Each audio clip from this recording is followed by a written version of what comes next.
Yo yo yo minasang, welcome back to my channel Redotku.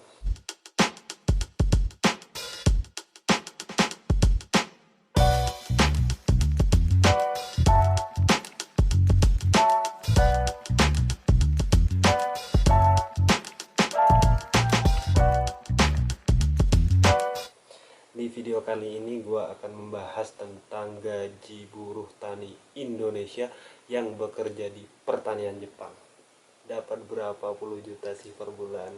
Penasaran kan? Nah, gue udah ngumpulin beberapa video di TikTok tentang anak-anak yang bekerja di Jepang dan mereka spill gajinya di TikTok. Langsung kita gas kan. Nah, yang pertama dari akun Tuan Tanpa Nama. Ini nama aslinya Dio, teman gue sendiri yang bekerja di sini, dekat dengan tempat gue. Dia spill gaji. Kira-kira dapat berapa juta sih per bulan?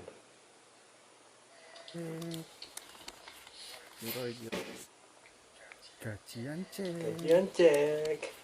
Piro iki oleh piro iki? Kan dulu. Kita hitung bareng-bareng. Boleh 1, 2, 3, 4, 5, 6, 7, 8, 9, 10, 11, 12, 13, 14, 15, 16, 17, 18, 19, 20, 21, 22, 23, 24, 25, 26, 27, 28, 29, 30, 31. Masih ada plus uang receh. Nah, gaji Tuan Tanpa Nama alias Diokong ini 31 mang plus uang receh atau 310.000 yen plus uang receh. Kalau dirupiahkan itu kira-kira, kalau dengan kurs yang sekarang ya 32 juta rupiah. Lanjut ke next video.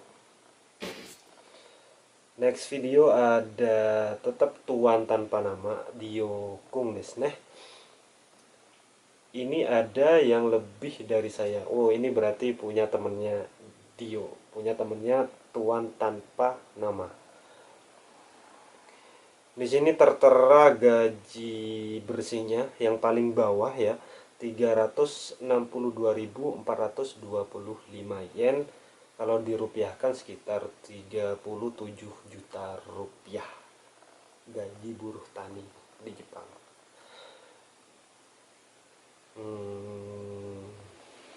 Gaji kotornya 385.725 rupiah. Ya pokok gaji bersihnya lah 37 juta rupiah. Gaji bersihnya ya 37 juta rupiah. Bukan gaji DPR ya, ini gaji buruh tani Indonesia yang bekerja di pertanian Jepang. Nah, lanjut ke next video. Di sini ada dari akun K Kuadrat. Alhamdulillah gaji kerja 2 bulan saja uangnya sudah bisa kumpul berapa? Alhamdulillah kerja cuma 2 bulan saja. Kalau di tempat saya. Nah, di sini tertera tahun 2022 bulan 7. Di sini 345 jam kerja dalam 31 hari. Kira-kira berarti dia kerjanya itu 12 jam atau 11 jam lah tiap harinya. Tanpa libur. Lumayan bisa menghasilkan. Terutama untuk.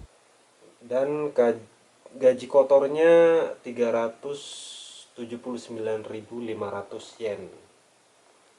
Gaji kotornya. Yang kerja di Jepang sehat-sehat terus dan semangat ya.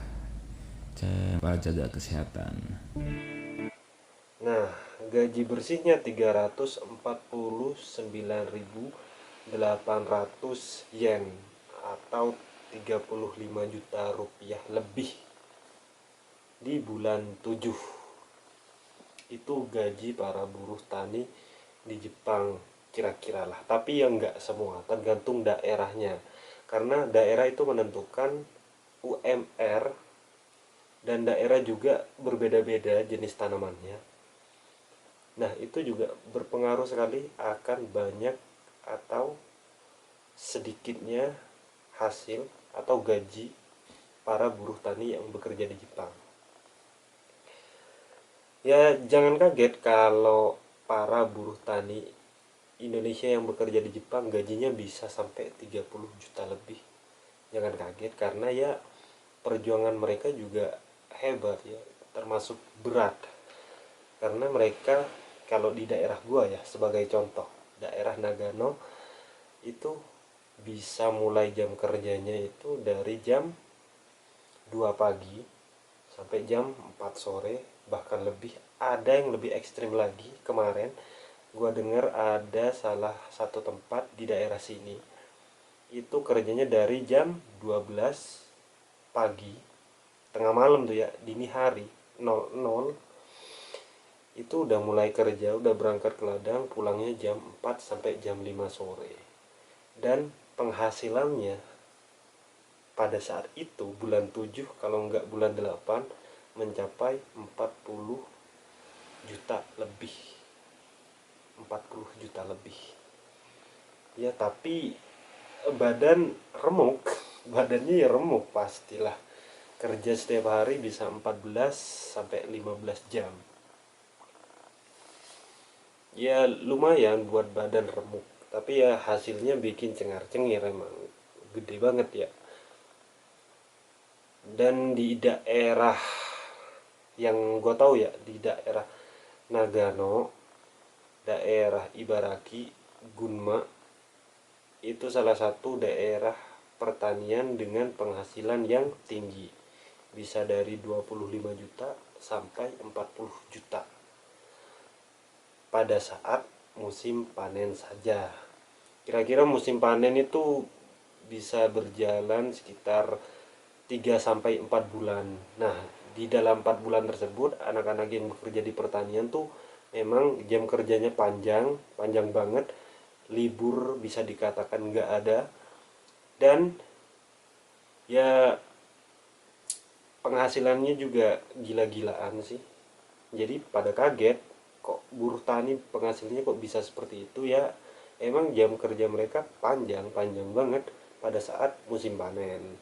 Nah, pada saat sebelum panen dan setelah panen, nah gaji mereka nggak segitu. Gajinya ya berkisar mungkin 15 jutaan, ada yang juga 13, ada yang 16. Nah, sekitaran itulah. Jadi nggak sampai 25 juta ke atas, nggak sampai. Jadi gaji tinggi hanya pada saat musim panen saja. Pas musim-musim sebelum panen dan setelahnya ya belasan juta lah. Ya mungkin itu spill gaji, tapi bukan gaji gua sendiri ya. Kalau gaji gua sendiri mah nggak nyampe 30 juta. Gaji gua termasuk sedikit, tapi ya alhamdulillah sedikit. Kalau di sini sedikit, kalau di Indonesia banyak itu ya. Ya sekian spill gaji versi Ray.ku. Semoga menginspirasi kalian yang ingin bekerja di Jepang sebagai buruh tani atau kuli tani di Jepang. Jangan anggap video ini sebagai video yang menyombongkan ya, atau video kesombongan. Jangan. Jadikan video ini sebagai inspirasi buat kalian yang ingin bekerja pertanian di Jepang agar lebih bersemangat lagi. Ingat, kamu butuh uang. 頑張ってください。じゃあまた会いましょう。